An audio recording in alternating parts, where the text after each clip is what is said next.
Taylor, what in the world is happening in the real estate market? What are you seeing? Which aspect of the real estate market? Okay, so let's start with this. Is there blood in the streets? That's what I want to know. I love that. Is there blood in the streets yet in the real estate market? It's not '08, right? And again, I was not around in '08, but from everything everyone I've talked to who's been around there, from everything I've studied, understanding the Big Short, all that stuff, it is not that. What it is, though, is there was a ton of private capital money. So these debt funds that came in and started just giving people money. These bridge to perm. Hard money was just blowing up. And what's funny is a lot of the hard money deals are being taken back by these hard money lenders. However, these funds are set up so that they can actually manage and run these things. So they're not going to like distressed REO sales or these kind of sales that you saw in '08. They're taking them back, trying to stabilize them, get them all ready, and then going and selling them. So it's this weird situation where for the average investor, there's not that opportunity for you to come and pick these things up, right? At least below par or a huge deal that was previously there. This is just like market rate. Maybe the building's worth par where they lent, and so they're not willing to lose money on the sale. If people are coming in below that, they're just going to wait, hold it out, asset manage it, and then go and try to get their money back. Okay. So from what I heard, it's not 2008 because product's not actually hitting the market the way it did back then. Yeah. But as far as values go, For sure. values are being impacted more today in our area than 2008. Crazy. Yeah, insane. Like I have a buddy, Jeff Palmer. He's been in the business for like 60 years, it feels like. And he just put out a post because they have a lot of stuff in Palms and Mar Vista. And this is true. Properties were trading at like 16, 17 times gross a couple years ago when interest rates. Now you can pick them up at 10, 11, 12 times gross in those neighborhoods. That's a huge value swing in those little pockets. Where areas that are non-rent controlled, like outside of the city of LA, and this has to do with regulations and risk, they were maybe trading at 14, 15, and now maybe they're at 12, 13. So it's less of a drop in value because what's being combined with the interest rates and everything that's happening is the risk that is associated with owning in Los Angeles. Like the regulatory risk of LA has absolutely crushed investor sentiment. And I think all of that combining itself is what has led to where prices are today, which is just, 2010, 2011, 2012 pricing for a lot of these apartment buildings. Dang. Yeah. What cap rate is that? What are you guys marketing cap rate? So most investors are going to want to pick up a deal at like a 6% cap rate. Yeah. Like between 5.5% and 6%. And they're going to want to stabilize at least, depending on the product type, right, when these things are built, but at least 150 basis points above where they think these properties trade at, which most of them are underwriting exits at like 6% if they're conservative, maybe a 5.75, 5.5 if they're super bullish on it. But it's all untrended. They're not expecting rents to grow. Rents have only grown 3% over the last 2 years in Los Angeles. Yeah, that's what we've been underwriting our growth on. Yeah, it's only 3%. Vacancy is still really tight. We're at like 5% vacancy. They're projecting it to be 4.5 coming soon. And that has to do with construction starts being at the lowest they've been in decades. Yeah, it's slow. It's crazy. 50%, 57% decline in construction starts and permits being issued. Okay, so you have buyers they want to buy at a 6 cap. Yeah. Where are sellers at right now? Not selling. It's a good question. Is it like the housing market? It's weird because, so it depends on the vintage of these products, right? Vintage has a big thing to do with it. Historically, I've done a lot of these 1920s buildings, which have fallen massively out of favor because of a multitude of factors. One being, again, they're over 100 years old, so there's a lot of work that needs to be done. They have old electrical panels, right? And all these insurance carriers are not wanting to renew the insurance policies on these, or if you do, it's going to be a $40,000 to $80,000 retrofit that you have to do. So that's a big cost for these owners, which if you've owned it for 20 years, you don't want to have to do that. But some are being forced to. And so I think sellers are meeting the market in some instances when they have to. or it's people who had the property passed down to them, right? And they got to step up in basis, and they don't really want to manage property. They don't really care. Wasn't their hard-earned sweat and tears that went into building this portfolio? So they're like, I want to sell. Like wherever the market is, I want to sell this thing. The ones who are a little bit more stingy, which we'll see how much longer that happens, is like the syndicators, the professional investors, because they have a certain yield, they have a certain requirement. They don't want to tarnish their reputation per se for raising more capital on the next deal. And some of them have these 3%, 3.5% interest rate loans that they can ride out for another 6, 12, 18 months. And so even if it makes sense for them to sell now, just based upon what their investors want, if they're not getting the pricing where it makes sense, like they're just going to ride it out until they are forced to do something. Okay, so you being I want to ask him one Go. thing. So do you think the bloodbath is going to be in 18 months? No, because I think interest rates are going to come down. Yeah, did you see Besant yesterday? 150 bips? 150 bips. I think 150 bip reduction. The market actually is responding to it. The market's expecting 3 rate cuts before end of year. Which is crazy. Which if there's 25 bips and there's 3 of them, we're halfway there. But I actually am starting to think we might see a point by the end of the year now. If rates, How much does that change? If interest rates drop 1% by end of year, Insane. how much does that change commercial real estate? insane. It just turns right back on. Yeah, 100%. Because the problem is right now is you're still almost not getting positive leverage on these purchases. So if your interest rates are 5.75, 6, maybe 6.25, depending on what kind of debt you're getting, and a lot of these guys are still getting bridge debt, which is in the 7s and 8s, so they're negative leverage to begin with.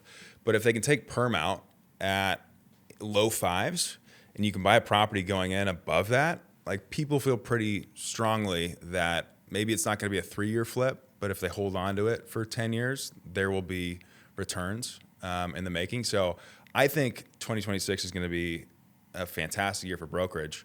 For the economy, who knows? Should we be cutting interest rates the way that they are? It would be to my benefit if they did, right? Michael? I'll be happy. Too soon to cut rates? I don't think it's too soon to cut rates. But think about the impact on the... We're biased, though. We're biased. That's true. We are biased. It only helps us. It only helps us. Interest rates But very much help us. But I do think you are seeing a stagnant market, to your point. Syndicators are holding. Sellers are being too greedy. Buyers are being more particular about... So everything's on pause. So much deal flow is on pause right now. And lowering interest rates is going to get activity going. It's going to pump money into the system. I'm not sure we're going to see a major inflation impact as a result of that. But to your point, you asked about 100 basis points move. Just think about what that does for valuation of properties, right? If you have a $2.5 million property that's generating $2.5 million of NOI at a 5.5% cap rate, that's like a $45 million valuation. At a 4.5% cap rate, it's 55. It's a $10 million swing from 1% change to cap rates. So a change as small as 100 bips can have a monumental effect on valuation. So that's a big deal. Yeah, it's massive. So like a 6 cap is $1 of NOI increase is like $16 worth of value, which is why real estate is incredible, right? But it also goes the other way.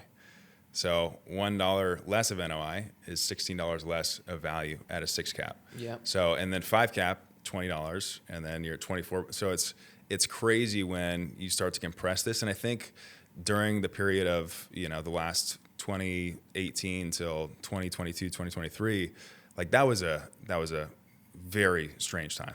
That was very unordinary for us to basically have free money with inflation and everything. It was literally free money. Yeah. And I don't think we're going to get back to those levels. But if we're in the 4s, like we'll be moving, people will be moving.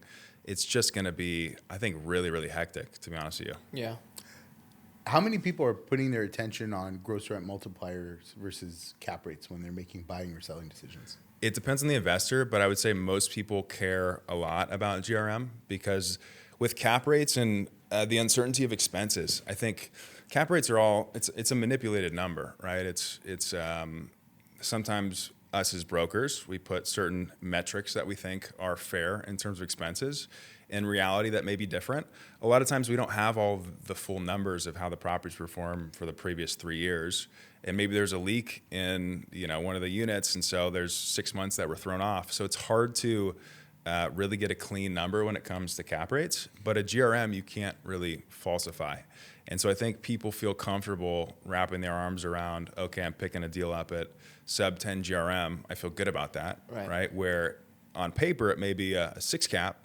And that math really is hard to think about unless you've looked at a pro forma for a long time. But they feel good on the GRM. Okay, so a GRM, because GRM doesn't look at expenses, right? Yeah. You're only looking at one side of the equation when it comes to making a purchase. So what does the GRM have to be at minimum in order to cover the fact that you're not looking at the expense side of the deal? Like, does it have to be at least 12? Do you mean like when an investor's looking to purchase what GRM they're looking for? Yeah. Or what should the GRM absolutely be at the very least for a deal to make sense?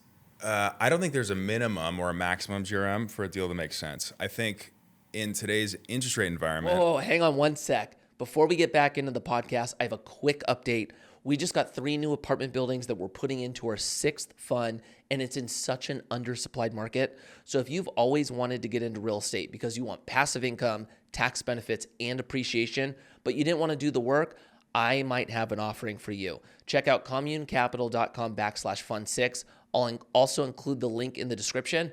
Let's get back to the interview. So it's going to be very hard to get a property that's less than like 30% expense ratio. So just on that math, you basically have to be at a GRM of like 12 and below for that really to make any sense. And that's like a pristine building with individual meters and tenants are paying for everything and like a very, very well-run building. And maybe you don't have an on-site manager. And so your expenses are super low. I would say most properties run between 36 to 40% expense ratios, even like new construction stuff. That high? Yeah. So I have a client who we were just chatting about this. They have maybe like 50 buildings in LA, and some of them are old, some of them are new, AB 1482 stuff. So no new construction, new construction, but they've renovated all the units. Like they look like new construction, and their average expense ratio is between 30 and 40% on their buildings. Oh, I'm sorry. You said 30 to 40. Yes. Gosh, yes. I heard 40 to 60 somehow. No. Worn off. 36 to 40 is like. I was like, in that 6, range. What? Yeah, no. Okay, that sounds more right. I heard him correctly. 60%? I thought you said 40. No.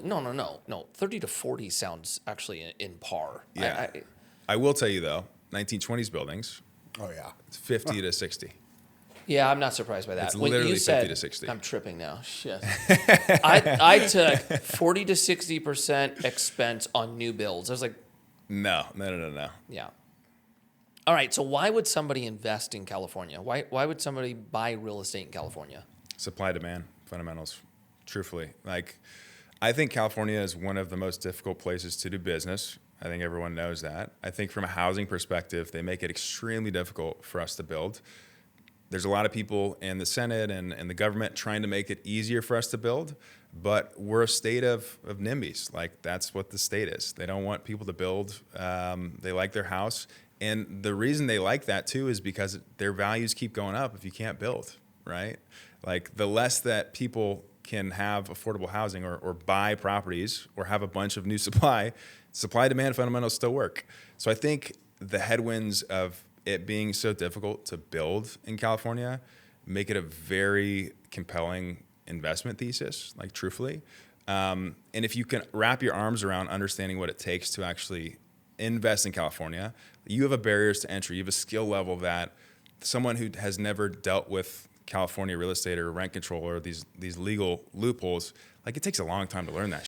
Yeah, they're not coming into that. No, they don't want to deal with that stuff, right? And a lot of these investors were coming off these Sunbelt states where they're making massive returns on their investments. It's a lot easier, which is why a lot of people who investing in California went to go and look in those places too, because they saw everyone making money hand over fist. But I've seen a lot of people who went to Texas, who went to Florida, who went to the Carolinas are selling those assets and coming back because each of those states has their own, issues and stuff too. In Texas, your property taxes get reassessed every year, basically. And so how do you know what it's going to be valued at? That can fuck up your NOI tremendously. And you're like, well, okay, there goes my profit, right? Does California get stricter on regulation from this point on, or do you think we start to see them deregulating? It's a good question. It feels like to me that the pendulum has swung. Like if you look at San Francisco, right? Everyone's praising San Francisco for the new mayor who came in there and is like turning things around, making it a lot better. And they're having rent growth and property values are improving and things like that. It's cleaner, less homelessness. And that was just someone coming in the government and making a change. So I think with people like the Rick Carusas of the world, the politicians who understand business, understand what it actually takes to make something work, I think more people are realizing that, hey, California is like kind of up right now. Like we need help from someone who is going to make us go in the other direction, because we've tried this way and it hasn't worked thus far for like the last 50 years. So maybe if we try something else, I can start to have the old California that I know and love, or that was written in the storybooks. You deal with the NIMBYs. What did they have wrong? What are they getting wrong?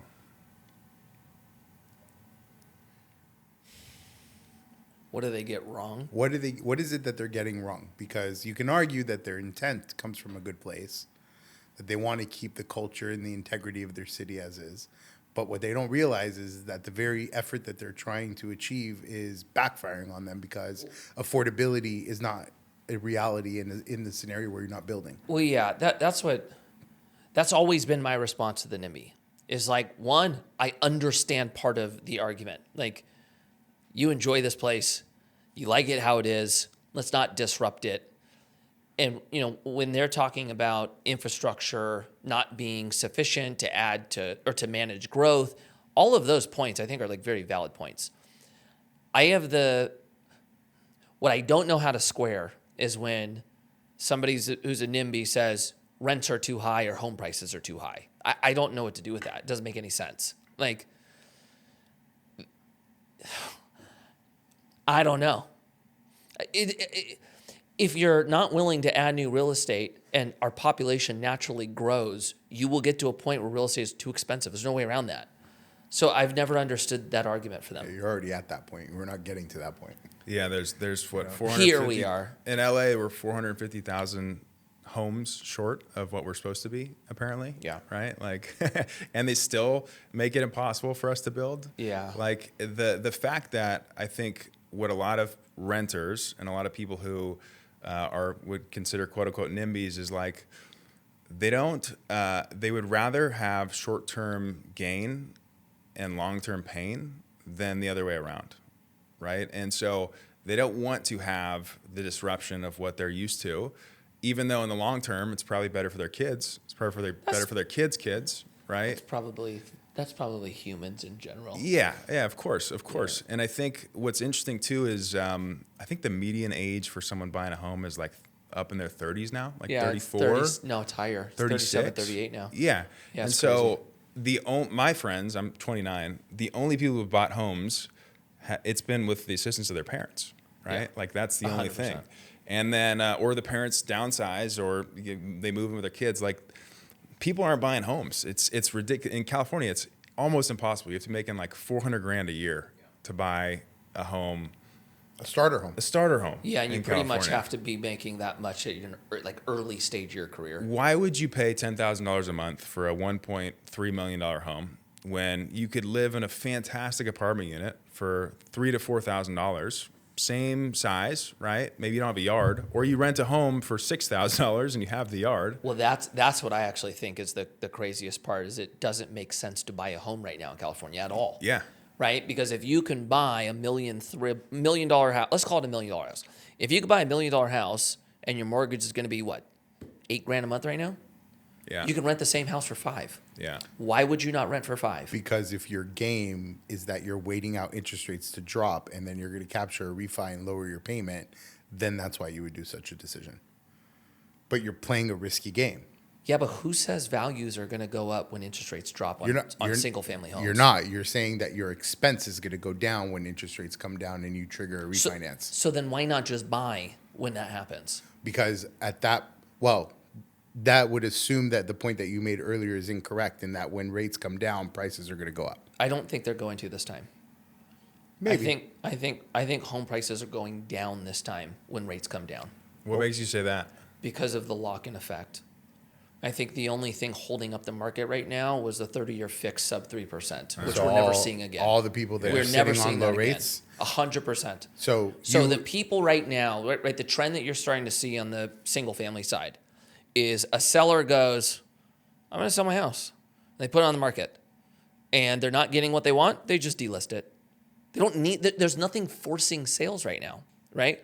So if there's nothing forcing sales, which is holding product off the market, if rates come down, why would you not see a flood of the market? So let's play out an actual assumption, right? Let's say you bought a house in 2012. I'm thinking of an example, specific example. You bought a house in 2012, locked in financing at 2.5%. Right? Are you selling it today? Nope. Interest rate high is way too high, right? You're going to sell your 2.5, go buy it at No. 7? Not happening. No, but the Are you closer... selling? Wait, hang on. But are you selling at a 5? No. Are you selling at 4.5? If my loan's at 2, 2.5. I'm selling at I'm a seller at 3.5. Do you think rates are going to go down to 3.5? No. So then you're not going to sell.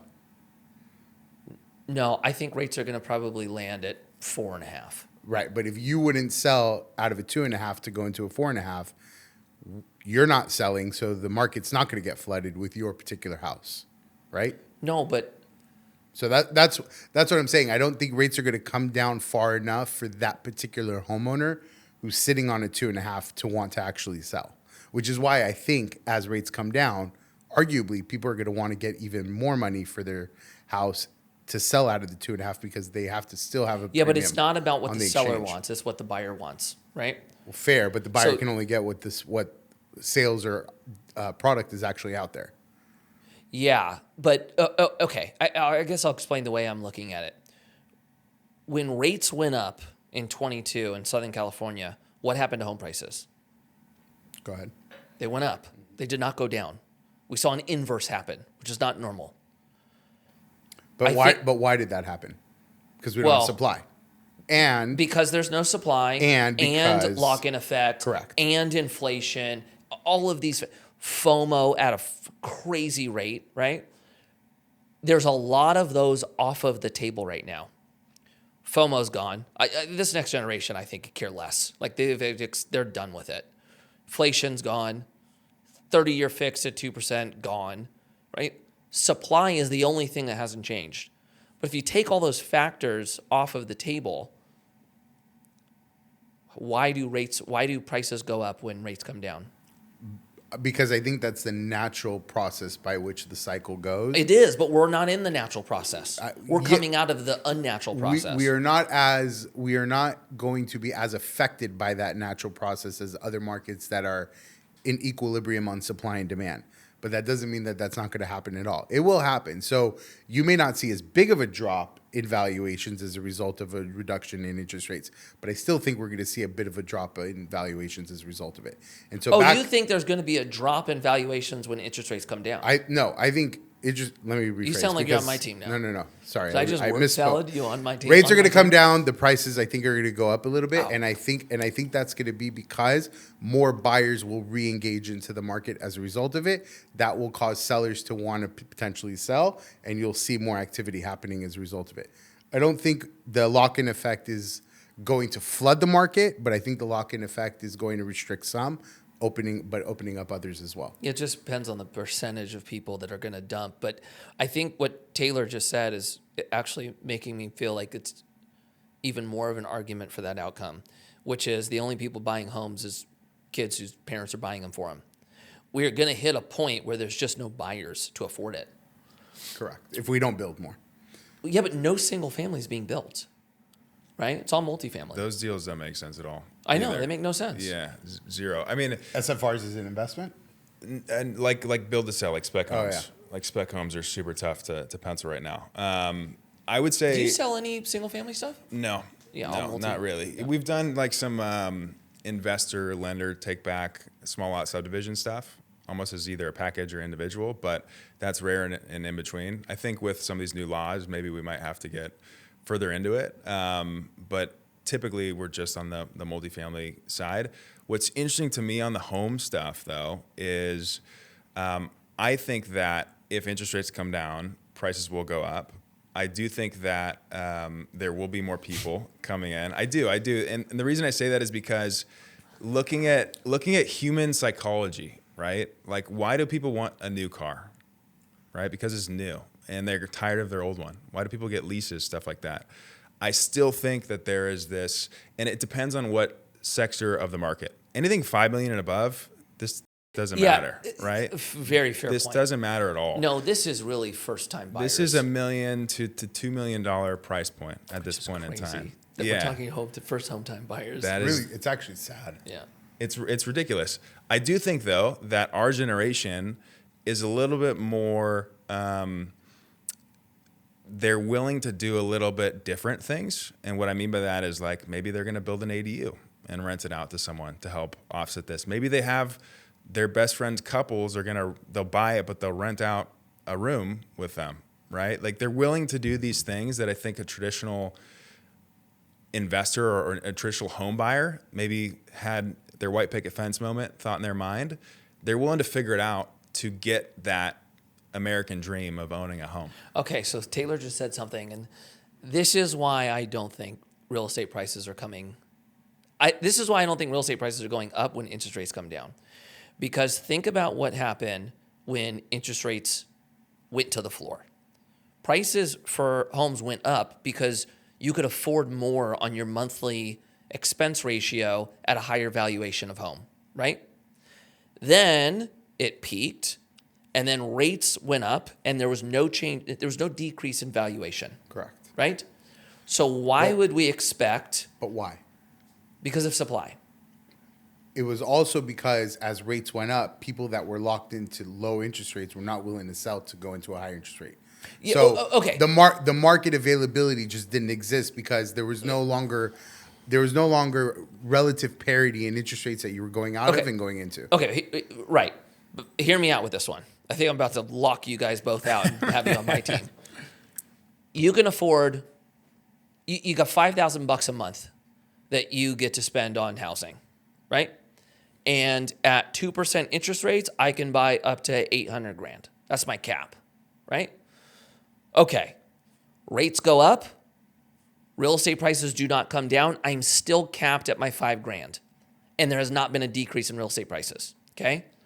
So when interest rates go back down, if there's been no reduction in pricing so far, you already have an elevated housing market that people can't afford. Why would prices continue to climb if somebody's ability to own at what their mortgage or what their budgeted monthly cost is does not change? How does that drive prices up? You have to increase the buyer pool somehow. But I don't think decreased rates does that this time because we didn't see prices from real estate drop the way they needed to when rates went up. So your argument effectively is that when rates went up because prices didn't come down, that there's no room for the inverse to happen as rates come down. Correct. It's a valid argument. It's a great argument. Well, it's a phenomenal argument.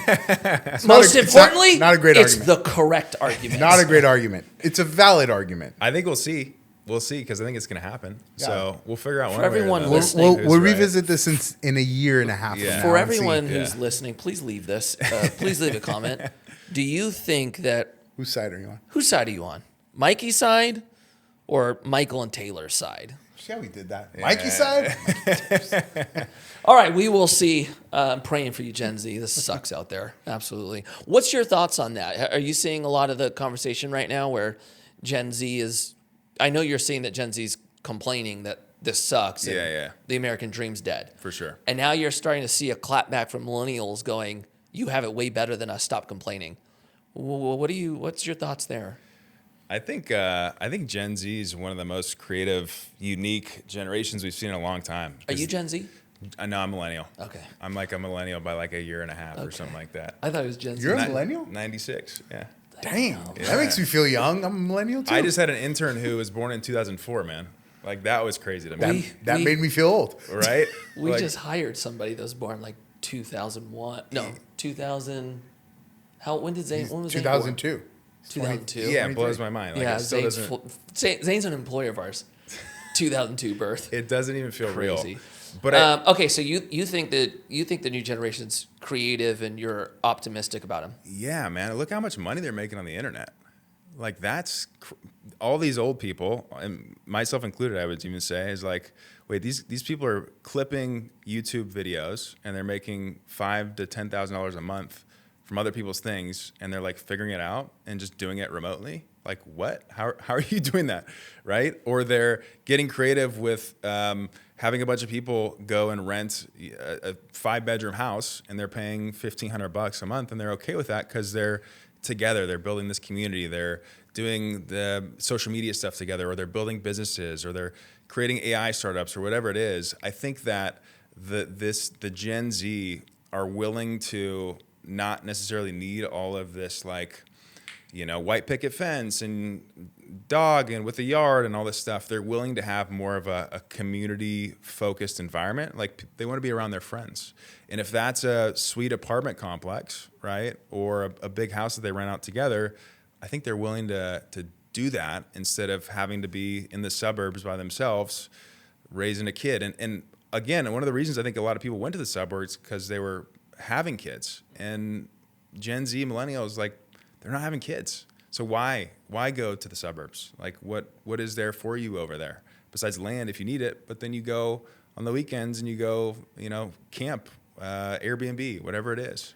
Yeah, without kids, suburbs don't have as much desire. Yeah, I mean, I grew up in the suburbs. I love the suburbs. I would love to live in the suburbs right now, truthfully, because I'm like a hermit crab. But besides that, a lot of the young people want to be in the city. They want to be in the hustle and bustle. A lot of my friends, I grew up in Northern California, either went to SF or New York City because, like, that's what they wanted. They wanted that environment. And okay, so if Gen Z is not having kids and they want to be in more urban metro markets in apartments, should everybody be investing like crazy in owning apartments? I think you have to know your skill set. I think apartment buildings and development, and I was just talking about with an investor the other day, because I've been able to sit down with a lot of very long-term wealthy investors, the really, really wealthy investors, like the ones where you're like, oh, like F you money, right? They bought and they held for 30 years. Like, that is the wealthy people. The people who've tried to find the next thing and then take advantage of it for 3 years, and then that market switches really quickly, and then do the next thing for 3 years and the market switches really quickly. Like, if you don't have a fundamental plan to say, hey, if we can't hold this forever, right? I don't think that's a very viable business plan to be in. This isn't like tech. This isn't, you can't, real estate doesn't feel to me like one of those business models that you can do for 3 years and exit and then go and do it again.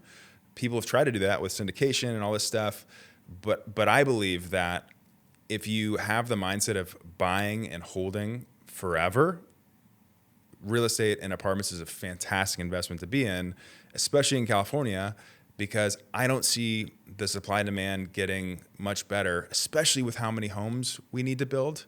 Like, it's going to be almost impossible to build that many homes with the way that it is right now. Even if they make things like build wherever you want, the topography of California makes it where you can only build like that in the high desert or places where people don't want to live. In Los Angeles, there's mountains, there's ranges. Like, there's not that much land to go and build everything that we need.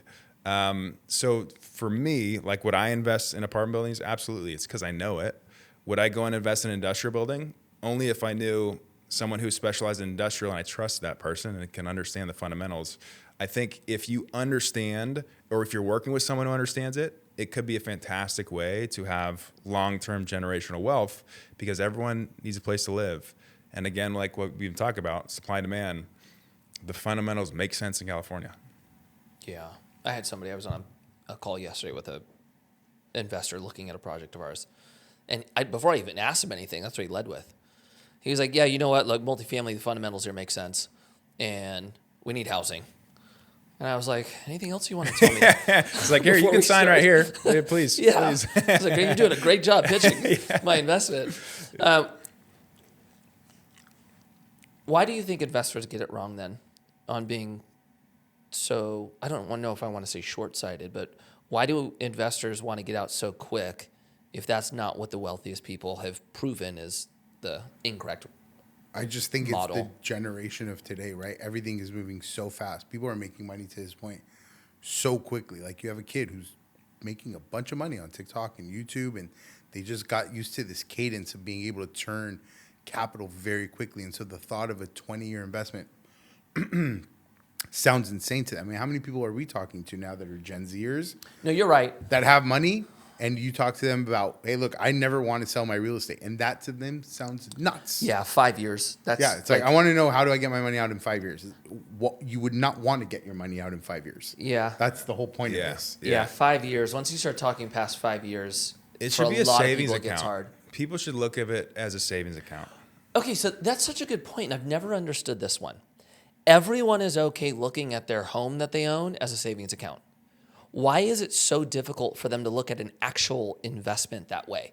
Like, if you made an investment in, let's say, a multifamily apartment, why can't you look at that the same way you look at your home that is long term and just let that thing stack? What are we missing? I think it's like, I was never involved in real estate growing up. Like, my family was not in real estate at all. I had family friends who were in it. It was kind of this like opaque business where a lot of the rich people that you knew owned real estate, but you didn't really understand why or how it worked. Like, okay, you had $1 million, and so you bought this thing for $1 million, and just people pay you, I guess, right? Like, that was never an understanding for me. So I think investing, truthfully, it's getting more open, and people are starting to understand how the fundamentals, how you actually make money in real estate, right? But with all the other ways that you make money today, right, the quick ways that we were talking about, real estate is not that. And so if you have the lens of how do I make money on investing, right? I'm going to go invest in Robinhood stocks, and I'm going to make 5%, and then I'm going to sell it, and then tomorrow I'm going to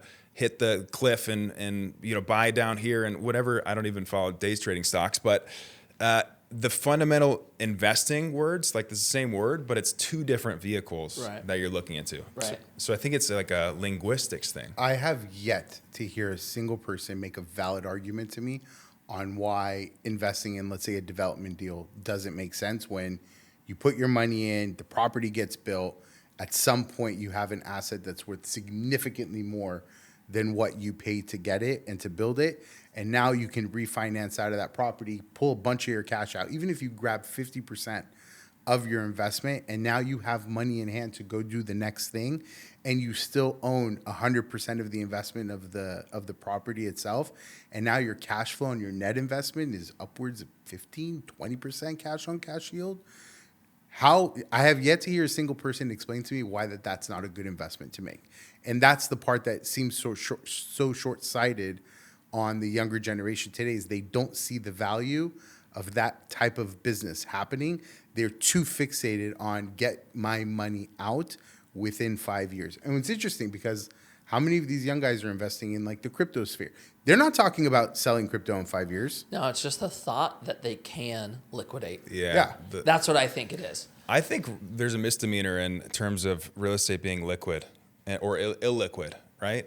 I think I could sell a building tomorrow at the right price. Like, I can get someone to come and pay at the right price tomorrow. It's not an illiquid asset. It's a more illiquid asset than other things at a certain value, like to hold its value, right? It's not pegged to a specific number because there's not something that tracks it every day. Right. You're not like refreshing Zillow every day to go see what the home price is. And again, that's not really the price that it is, because there only needs to be one buyer. And the only way you figure that out is what you put on the market and figure out what someone's willing to pay for it. Right. Right. There's not like, okay, click this button and sold. Have you guys, speaking on that, have you guys seen any syndications come in that are like tokenizing the shares or, so you're seeing some crypto action? Yeah, in real estate? More recently than ever. Someone just told me about RWA, real world assets or something like that, some crypto something where they're going to fractionalize real world assets. There's a couple of that's right. There it is in the name. What do you guys do? Oh, that's real. Okay. Yeah, there's a couple of guys who I know who've invested or started in basically like this fractional ownership, which you go to, like, let's say for one example, I think they bought a hotel in like Cabo or something, right? And they go to this owner who's owned it for 20 years, and they say, hey, would you sell 30% of your asset, and we're going to go and sell it to these investors. You get to keep 70%. Like, we'll manage all of it and stuff, but you get to have some liquidity. Instead of doing it from like a bank or refinance, we're just going to go sell your equity to these people. So they're doing this like fractionalized equity minority investor situation, which you have to have a lot of trust in the operator, I think, to want to invest in something like that. But that's interesting to me. It feels like real estate will eventually get to the place where it is easily tradable, like the stock market. What always caught me up on that is like, you still have to manage these assets. There has to be a manager in place. This isn't like a ticker thing, right? Yeah, but in theory, Yeah. when you're making an investment in the stock market, there are operators behind the businesses, that correct. you're operating, right? Crypto, I think you can make that play. But I'm having a hard time seeing how our industry or the real estate industry as a whole doesn't become that in total. There's How if, especially for the syndicators, right? Like, if you're syndicating, you're already selling shares of an entity to investors. Mm-hmm. Why would you not just do that on the blockchain and put your, what do you want to call it, bylaws or all of the rules in your operating agreement into the smart contract? Like, it's a no-brainer. It's such a no-brainer. It's a no-brainer. I think It's like us arguing over film. Yeah. No, we just like seeing the photo in our hand. Uh-huh. It could be digital though, but Yeah. it's the photo. Yeah. It's the same thing, right? Yeah, I agree with you on this one. Oh, good. All right. it One for one. with But the audience is going to agree with me. I can already tell. with the They're way riding that with me. the real estate's going, and this is something I nerd out about all the time, is like where technology is taking us, right? I nerd about AI. Like, I don't know if you guys are messing around with it or anything like that, but it feels like real estate feels like such an old industry.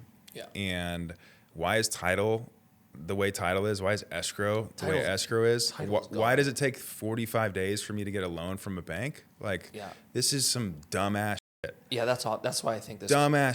Yeah, right? this industry is going to change hard. And so if you can make this streamlined, why everyone wants things quicker, faster, easier. Look at Amazon, one-click checkout.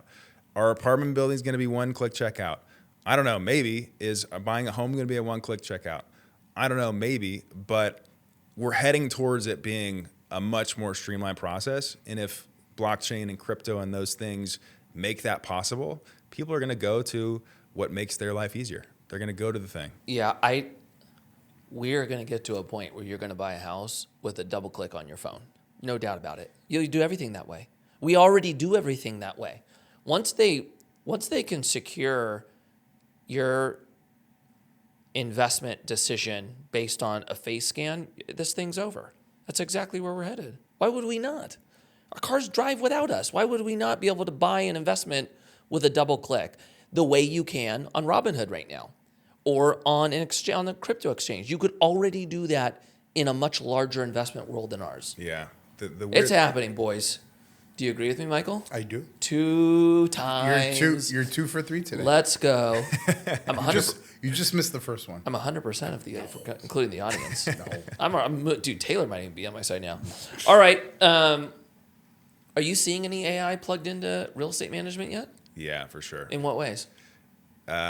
I'm very much on the LinkedIn sphere, and if anyone's been on the LinkedIn sphere or even Twitter, LinkedIn sphere, like you're big on LinkedIn. Yeah. Like, I've spent a lot of time on LinkedIn. Do you do any on Twitter? Yeah, Twitter too. Which one's bigger? For me or for which one do you spend? Like, what I think platform do you like better? LinkedIn. Dang. Yeah, because it's a slept-on platform. Right? It is a slept-on platform. Only 1% of the people post on there. So for me, as someone who does post, right, the audience captures so much better. Right. And I get so much more love on LinkedIn. Like, people want to support you on LinkedIn. Sick. Where Twitter's like, I get like 3 likes on something I spent 20 minutes on, and I put the same thing on LinkedIn, it's like 55. And it's just because I think the algorithms, they push it to people who actually follow you more. Yeah, Twitter is my list also. But it was big on Twitter, now it's come over to LinkedIn. It's like comment, or on Instagram, comment, house, and we'll send you this thing, or comment this. You can do that on LinkedIn now? Yeah, no, you have to do they're actually having to manually DM these people, right? But they're doing it. Sick. You're getting 600, 500 comments on it, and then you're sending these DMs to these people. I'm sure there's tools to do it, right? But with LinkedIn's laws or whatever. Taylor, tell me you don't have a bot on LinkedIn that's sending something. Thank God. No, thank goodness. Why do I'm not going to say I didn't. do I that? didn't. Yeah, it's. Do you agree with me? What when you How annoying develop it a is connection and that you get your the bot inbox- message? Oh, the worst. That's Your the worst. inbox has No. 4 million messages and it's Yeah. all a bot. Oh my, how? I don't read my LinkedIn How DMs. do people think that's a good idea? I don't read my LinkedIn DMs. That's a true thing because people are just trying to sell me VA services. But Yeah. I will. Yeah, they love that there. They love that stuff.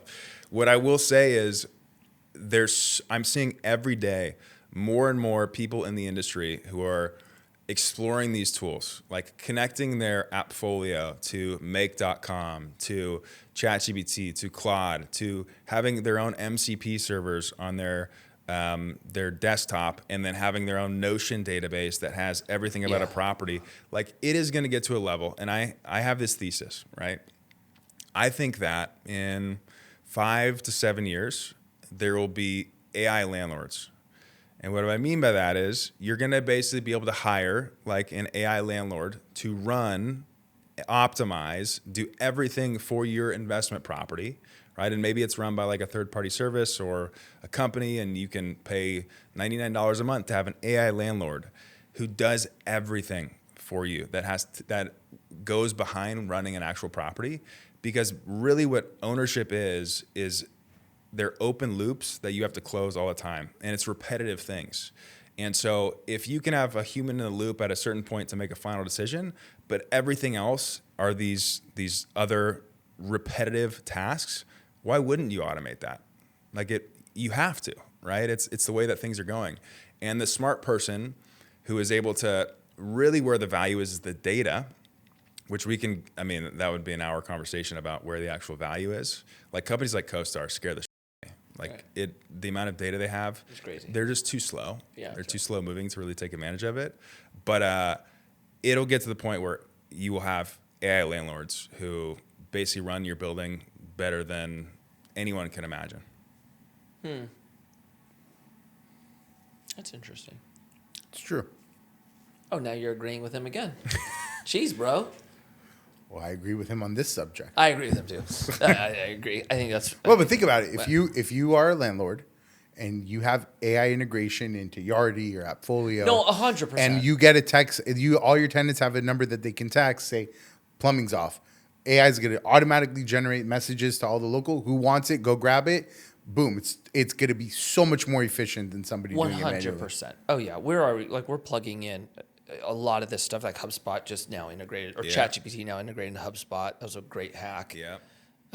I saw that ChatGPT agent now goes into your Notion or your Teams. It's crazy. I'm with you. I think that's totally accurate. Do you think there's a point though where people say you're giving it access to too much information, and then they don't leverage those integrations?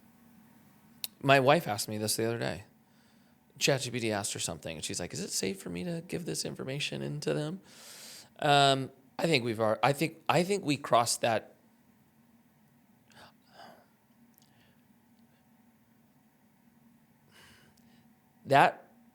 We blew that door open a long, long time ago. We just didn't realize it. So maybe from like a comfort standpoint, it makes us feel comfortable if we don't, but they have everything they need now, I think. And I think we opened Pandora's box a long time ago and trying to protect our information. You know what's going to be interesting from the investment standpoint is I think really smart investors. Do you know who Jim Simons is? The legendary investor. I forget the company name, but basically they created like quant trading 40 years ago, and their average returns have been like 40% a year, something like that. Ridiculous, right? And it's a super proprietary technology that's trading on quants. It's robots trading. Their whole staff is just programmers. Huh. I think that investing in real estate, there's going to be a few companies who can get out to it first. But basically, the algorithms and these tools will be able to pick investments, and the real estate market is going to become very, very not alpha driven. Because real estate It'll right be now, all risk reward. It'll go back to the fundamentals. 100%. Entirely. Yeah. 100%. Because right now, real estate is a game of information. Whoever has the right information or the more information makes the money, right? Or is willing to spend the capital to go and make that happen. I think it's just going to be like Quality of deal. quality investment bond. It's almost like investing in bonds at a certain point, and then what is the risk reward? How much return do I need to do the fundamentals of what it takes to manage and maintain and all this stuff that goes with real assets? But whoever can find, or for the next 5 years, that tool that helps them find deals better than anyone else, analyzes certain alpha opportunities, like you're going to make a shit ton of money. I think that's true for people that have experience in investing in real estate. Yeah.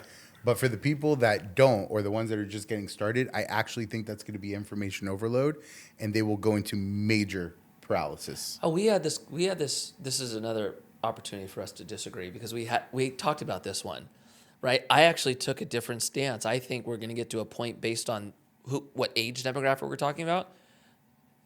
I don't think they're going to care to know. I think they will look at AI and say, is this good? If AI says yes, they're going to go, boom, let's go. And if AI says no, they're like, I'm not doing it. The younger generation, I think, is going to put that much faith into AI. For how much money? I think for them, the amount of money is irrelevant. So a $5,000 check for them, or a Same thing. or a $150,000 check, they will trust AI to make the decision. The same way when you were a financial advisor, Yeah. and clients looked at you and said, should I do this? The new generation is probably going to put even more faith into AI and listen to them the same way people listen to you. I believe that 100%.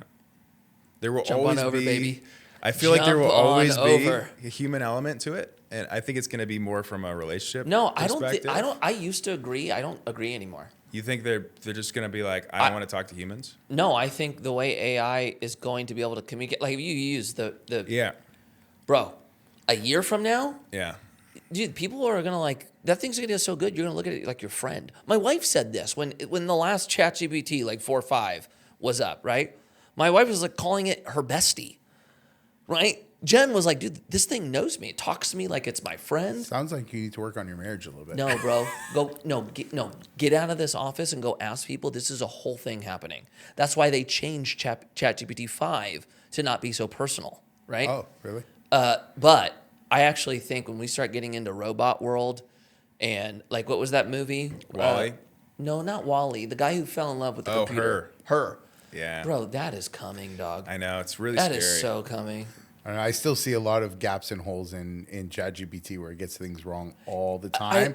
And I get what you're saying, that it's only getting smarter and better.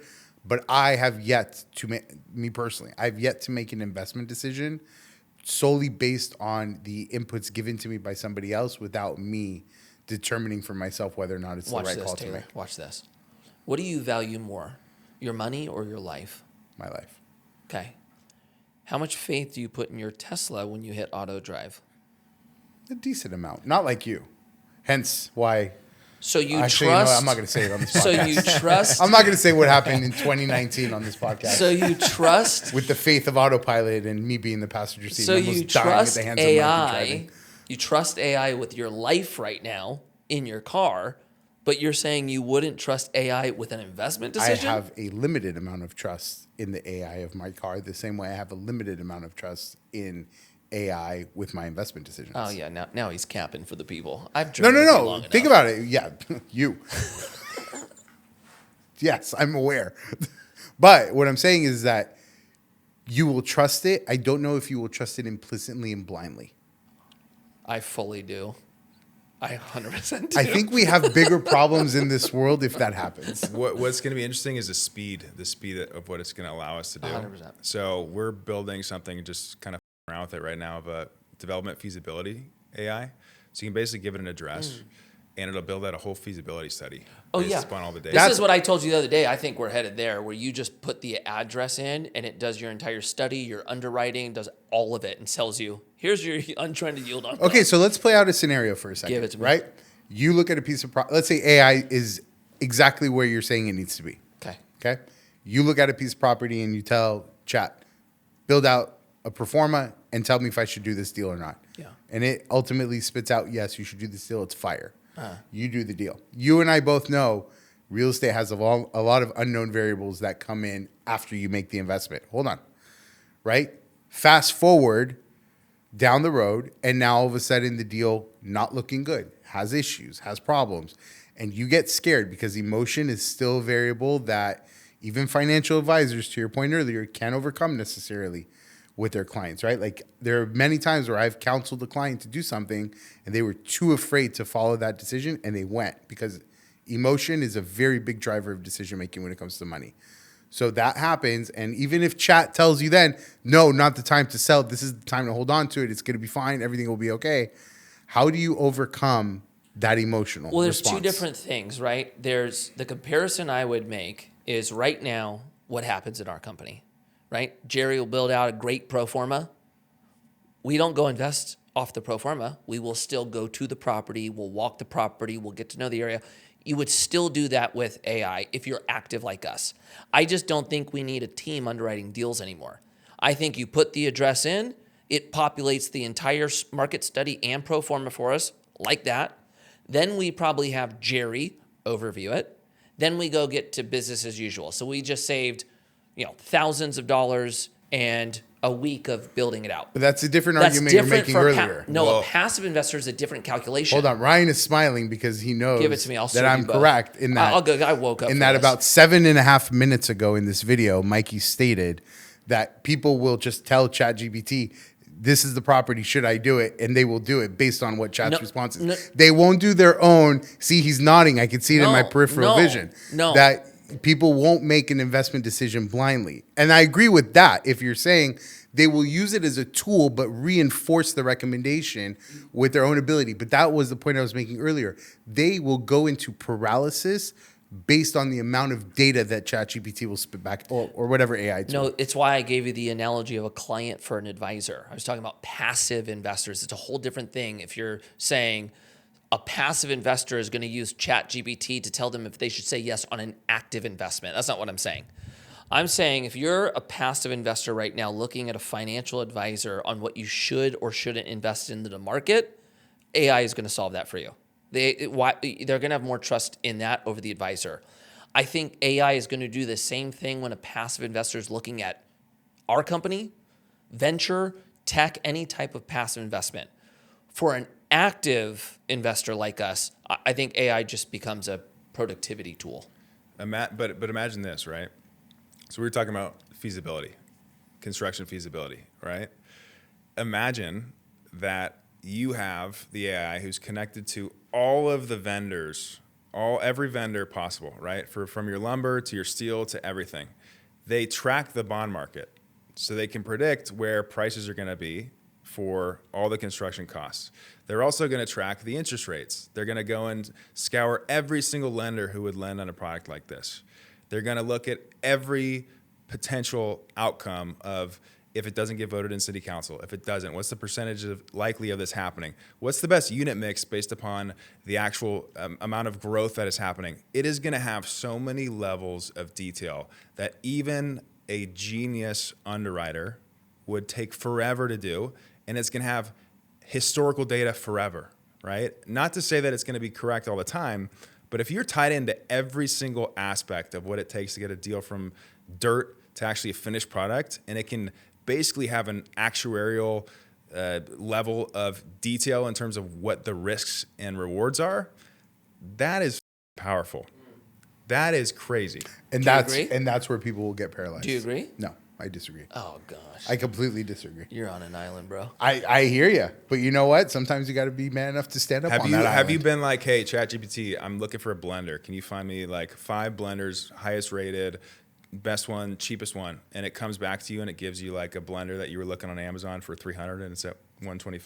Have you done that? No, I haven't done that, but I can imagine doing that. Imagine it searches every single thing possible and finds the best one with the highest ratings. Correct. Like, it can do that. Correct. And a purchase price of $125 is different than a check at $100,000. But people are going to Not build for long. personalized things Not for long. that are specific to the industry. There will be Redfin, Zillow, whoever they are, Appfolio is going to build real estate specific AI agents trained on real estate data to make real estate decisions. I think there will be individual, actual agentic data corpuses, right? So that it can actually have a specific knowledge, not just this overall LLM conversation. It's going to be personalized. Yeah. And it'll have your data and your investors' data and what they care about and what they like. Hey, our 15 investors, does this deal make sense based upon their historical nature? Like, it'll say yes. If you went to these people, no. Like, it's going to be so specific that it's going to be scary. Wow. I'm telling you guys, you're both wrong on this. Because there is something very true in something called the paradox of choice. When you have an overwhelming amount of information at your disposal, there is a point of diminishing returns where that information becomes detrimental and avoids you from actually making decisions. Yeah, but I think the AI is doing the reverse. I don't think it's doing what you think. I think it's taking all the information and then making it very precise and it's giving you the bullet points of what you need to know from what's going to become, I think, the trusted source. I agree with. So I don't disagree with what you're saying. I just don't think that's what AI is going to do. Right, I think it's going to be the opposite. I think on that note, where you agree with me, this should come to an end. Listen, Because at the end of the day, everybody's going to see that Mikey made a statement and then immediately walked back that statement after 7.5 minutes. Just go back and watch it. Dude, our audience is too smart for this. Come on. Don't sell our people short. But by the way, for those that don't know, how often are you and I having debates like this? Yeah, this is my life every single day. So I just want to first off thank the audience for rocking with us. Please let me know who you're siding with. Me, who I think took the most W's today. Taylor in second. Michael coming in a hot third. Taylor, if anybody wants to sell real estate or wants to get into buying real estate as an active investor, how do they get a hold of you? Taylor Avakian, Google search. That's the best way to do it. But I'm on all the LinkedIns, the Twitters, the YouTubes. No Vacancy Podcast is a real estate podcast that I have, which you'll be on. Your episode's coming out in a couple weeks. So you can check that out. TheGroupCRE.com is my brokerage website. So check out all the listings if you want to invest in some deals. And my information is too readily available for you not to reach out to me. Like, literally, it could be bad in the future. But if you just search me, you will find my cell phone number. So, like, just call me. And I have an ask just to build up my guy Michael, as this was a hard episode for him. He would be so excited if you hit the like button and subscribed. That would make his day. We'd bring him back to the top. So help me get him there. We love you guys. We'll see you next week.